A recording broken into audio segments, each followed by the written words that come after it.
कल्याण तहसील कार्यालयाच्या कुंपणाला अतिक्रमणाचा विळखा पडलाय। त्यात क कार्यालयातील सहाय्यक आयुक्त बांधकामांकडे दुर्लक्ष करत असल्याने बांधकाम धारकांचे फावले आणि आजच्या घडीला स्टॅम्प वेल्डर, झेरॉक्स सेंटर यांच्या दुकानांनी तहसीलदार कार्यालयाच्या भिंतीला विळखा घातला आहे। त्यामुळे महसूल विभाग ही अतिक्रमणापासून वाचला नाही।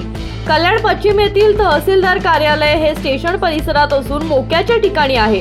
असे असताना बांधकाम धारकांना कुठल्याही कायद्याची भीती राहिली नाही। चक्क तहसीलदार कार्यालयाच्या भिंतीला खेटून अतिक्रमण झाले आहे। लोकमत झेरॉक्सच्या वतीने आता चक्क लोड बोरिंग चे बांधकाम सुरू करण्यात आले असून ही कामे बिनदिक्कतपणे सुरू असून त्यांना कुठलीही अडकाठी होत नाही। त्यामुळे नागरिकांमध्ये संभ्रमाचं वातावरण असून कायदा फक्त कागदावरच आहे का अशी बोलण्याची वेळ आली आहे। तहसीलदार कार्यालयाने लोखंडी कुंपण बनवायला मात्र त्या कुंपणामध्ये दुकानदार मालकांनी वाढीव बांधकाम करण्याचा धडाका सुरू केलाय। दरम्यान क प्रभाग कार्यालयाचे सहाय्यक आयुक्त धनंजय थोरात यांना संपर्क केला असता त्यांनी फोन उचलल्याची तसदी घेतली नाही। त्यामुळे त्यांची अधिकृत प्रतिक्रिया मिळू शकली नाही।